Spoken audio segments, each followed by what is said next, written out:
Weather Service in Chicago has issued a severe thunderstorm warning for Ogle County in north-central Illinois, Lee County in north-central Illinois, until 6:45 p.m.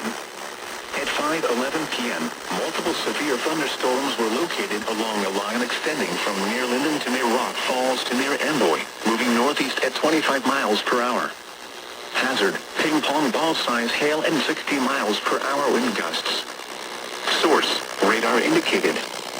Intact, people and animals outdoors will be injured. Expect hail damage to roofs, siding, windows, and vehicles. Expect wind damage to roofs, siding, and trees.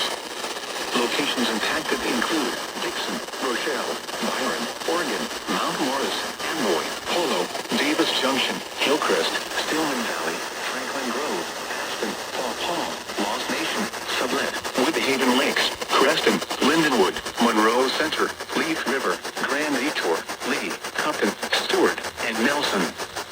For your protection, move to an interior room on the lowest floor of the building. The tornado watch remains in effect until 10 p.m. for north-central Illinois.